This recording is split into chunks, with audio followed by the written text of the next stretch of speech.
with bored teens prowling around creating mayhem.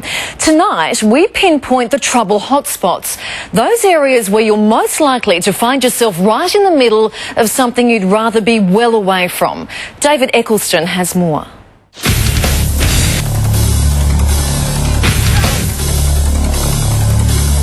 There is a problem. No one is denying that. They'll just steal and they'll run away. It's a very big problem, it's a growing problem, and it's a problem that needs to be addressed. The year is off to a cracking start. Stealing, threats and random acts of thuggery as shopping centres become the battle zones for bored teenagers. Brisbane, 17,000 offences reported in the last 12 months. Victoria, 21,000 offences recorded. New South Wales, also 21,000 offences. Teenage nuisances finding the perfect way to cure boredom, and we're all paying for it. Costing the average family $1,455 extra to cover shopkeeper losses, not to mention the very real threat to your safety. You'd never see a police officer in this street walking around, and if you do, you'd look twice. It's considered one of Australia's most dangerous shopping centres, Parramatta Mall in Western Sydney, where drunks, junkies and thugs spend hours killing time. Talk to the shoppers and they'll tell you just how bad it is. Threats, intimidation and violence. Speak to the shop owners and they're tight-lipped. Fear if they speak out, they'll be targeted. It's 1:30 in the afternoon and police are in overdrive. A security guard from Westfield has made a citizen's arrest in what he believes is a suspected shoplifter.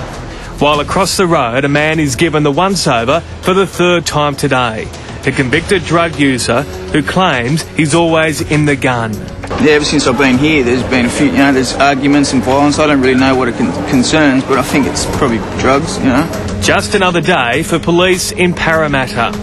A place that has not had the kind of publicity in recent times an already struggling mall needs. 19 businesses had their windows smashed. It happened around 1:30 this morning. 4 men, a pair on either side of the road, sprinted down the restaurant strip, shattering every shop front they passed. We tend to attract certain people to our city that don't come here to do business or shop. They simply come here to cause problems for others. There's no sugarcoating from Lord Mayor John Chedid. He's straight up. The city has a major problem with crime, and the mall lends itself to loitering. Add to that the methadone clinic around the corner and job agencies who enjoy cheaper rent away from the newer Westfield shopping centre. Council hoping new security cameras will deter thugs and thieves. Our city does not want people like that here. We're about welcoming all people here, people that want to be good citizens.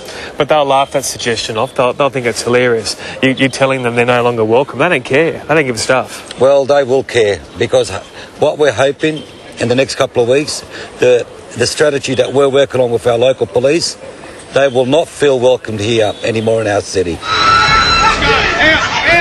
This brawl was captured on a shopper's phone in Melbourne. A no-go zone for many shoppers is Highpoint shopping centre in Maribyrnong. If you're local, you'll know its unwanted nickname, better known as Knifepoint. While in Brisbane, shopping centres in Beenleigh and Queen Street Mall get a bad rap. The fact that there are some shops and some malls and shopping centres that are no-go zones, that actually some people have actually been banned from entering the shop because they're habitual problem makers or habitual thieves. It doesn't surprise me at all, and I think it will be on the increase, and I think you'll see more of it as time goes on. Mike Ramsey from Charter Security believes too often antisocial behaviour is ignored and in some ways expected, especially this time of year when teenagers have no money to spend but hours in the day to fill. We are a target for that kind of stuff, but we do the best we can at our own expense. Elias Webb, shop manager of Chemist Warehouse in Parramatta, has been forced to hire extra staff, not to help shoppers, but to scare off shoplifters who help themselves. I'm surprised the other businesses haven't come forward as well, because it is something that we're all affected by, and I think the more noise we make about it, the more our voices are heard. They talk, there's no action, and that's what we need. How do we stop it? We need to give police more powers. The bottom line is our local police that are dedicated and committed to doing the job are restricted. They can't even ask people to move on. They could see an issue brewing or a problem coming on and they can't even ask these people to move on. They got to wait till the actual crime gets committed, and it's wrong. Yeah, David Eccleston reporting.